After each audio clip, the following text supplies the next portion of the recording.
February is Black History Month. This year's theme is African Americans and labor. So we're taking a closer look at all the profound ways the working experience intersects with the collective Black experience.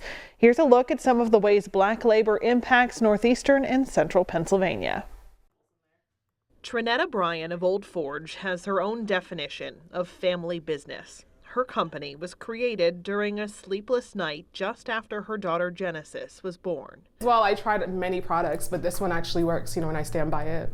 Trinetta needed to find a way to keep Genesis warm in her bassinet while also following the safe sleep guidelines laid out by the American Academy of Pediatrics. When Genesis was just a few months old, the Marsu baby wrap sheet was born. So maybe I should start right here.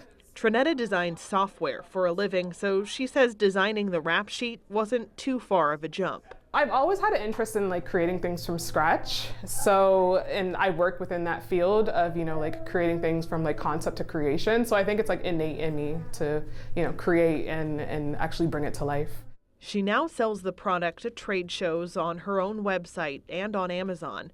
Trinetta says her title as CEO stands for Chief Everything Officer. Marsu Baby is a one-woman show, standing alongside the giants of the baby product industry. I feel like I have something that is sustainable and that can, stand alongside those bigger products. So like I said, I try not to feel the pressure, and I also believe in my product. I believe that it works. It's something that I tested with my own daughter. Genesis is almost 2 and has inspired an invention. But now the tables have turned. Trinetta hopes she can inspire her daughter. You can do whatever you set your mind to. A dream is not just a dream.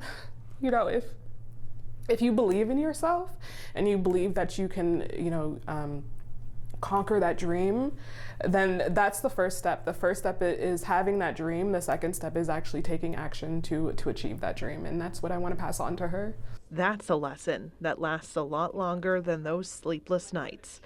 Stacey Lang, Newswatch 16, Lackawanna County. Tucked away on North 3rd Street in Stroudsburg sits the Little Bethel Church. It's a piece of history people often drive past, not knowing the story behind these doors. Built in 1868, the Little Bethel Church was Monroe County's first African Methodist Episcopal church. The actual structure here was built by soldiers coming back from the war, the USCT soldiers, black soldiers coming back, and they pitched in. In its early years, the church was a place of worship for free yet segregated Black Americans. It was also the meeting place for the county's first gathering of the NAACP. I'm sure being the first AME church in this area for African Americans, it had to carry a huge pride in what they were doing or wanting to accomplish. But the church eventually closed in 1972. These photos from throughout the years show the building overgrown and falling apart. Then the Stroudsburg Little Bethel Historical Association was founded, ready to take on a major restoration project to preserve history. It has been really a labor of love for the community in creating this, what you see now. What you see now took members of the Historical Association 20 years to complete. Newswatch 16 got a look at some of the efforts back in 2019 as members were inching closer to opening. Everything. It, like I say, it went from studs to actually taking the studs, the ceiling, the roof was replaced. Naturally, the ceiling and the flooring was actually done. Members of the Little Bethel Historical Association are ready to welcome the community into this space as a museum and lending library.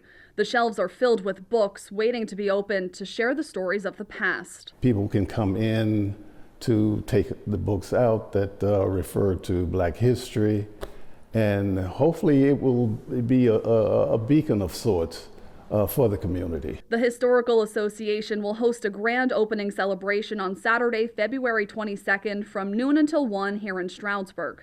Emily Kress, Newswatch 16, Monroe County. All month long, students at Luzerne County Community College in Nanticoke have waited for a performance coming to the school's cafeteria. Oh, I'm looking forward to the singing and the storytelling, and they're going to take us through the civil rights era, and it's going to be a performance, so I'm looking forward to that. A performance titled King's Dream by Key Arts Productions, featuring music, narration, and film about Dr. Martin Luther King Jr.'s role in the civil rights movement. One of many ways students and staff are observing Black History Month. But most people don't know about the contributions that most of these ethnic groups have contributed to African American culture as a whole. Members of LCCC's Multicultural Club want other students to learn about Dr. King's work and other important contributions from historical Black figures that help shape our lives today. I'm hoping that many people, students and faculty and everyone of the kind, do stop by and become more informed of the presentation and just learn a little bit more about Black culture and the different aspects and variations of Black culture that there is and that we have to offer.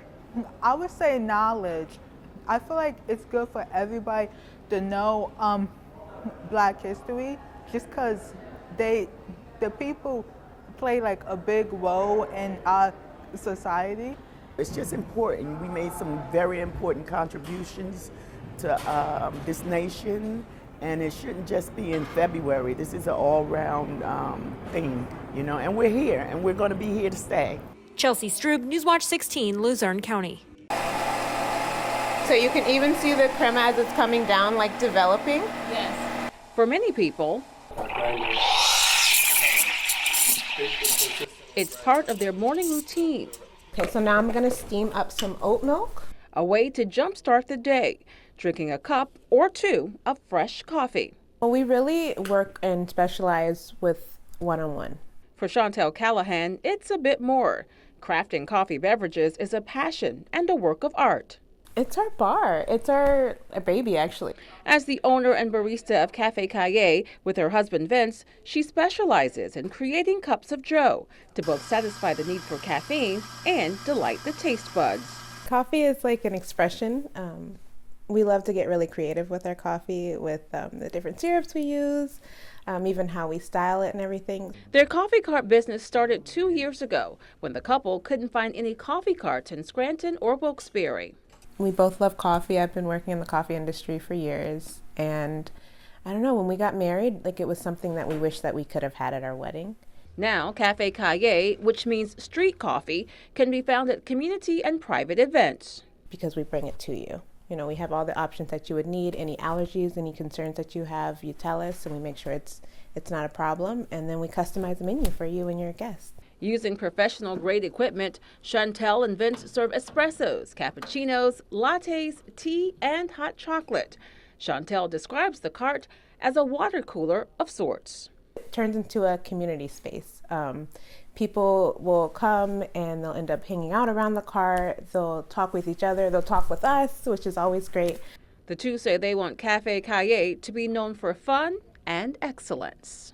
We do a lot to make sure that we find the best coffee that not only tastes exceptional, but is great for the environment, you know? So it's definitely coffee that stands out, and you'll notice the difference when you taste it.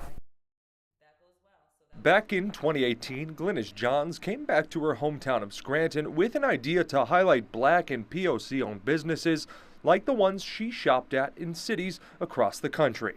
And you'd be surprised. There are some folks that are Black-owned businesses that you wouldn't expect, and I think it just breaks down another stereotype because Black is not a monolith. Black doesn't look like a certain thing. And just because you're promoting something as a Black business doesn't mean that you're excluding any other businesses. As founder and CEO of the Black Scranton Project, Johns brought her idea to life, creating a directory that lived on a sheet of paper. So when I started out, I had about 8 businesses on the business directory. A couple of them were at the marketplace at Steamtown.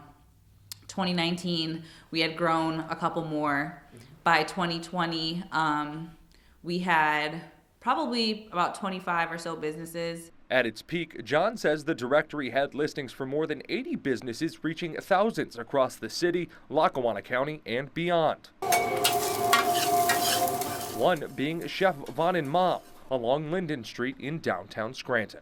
I was in the middle of getting this restaurant here, and we talked about it way before, it came to fruition. So once I opened the restaurant, I was one of the first ones there with it, and it's grown my business. It's good for black people, brown people, white people, every people, you know what I mean? Chef Vaughn says the directory opens new opportunities for business owners looking to get a head start or to continue a legacy of entrepreneurship passed down through generations. Great to see it. I was born and raised in Scranton, PA. I left when I was about 23, so I was gone for 15 years, and there wasn't too many black businesses here. My grandfather, that's up on the wall here, actually had one of the first ones. That's him and my great-grandmother in that picture. But to see the growth of it and to be able to see people that look like me and my skin color, it's a great feeling, and I hope that we can continue to do it. Sharing that same passion, Johns looks to keep expanding the directory, offering more opportunities to businesses across the area. If you are a Black-owned business in northeastern PA and you want to be featured on our business directory, please go to blackscranton.org/blackbusiness, and we would love to add you to our business directory. So hope to see you there. Jack Culkin, Newswatch 16.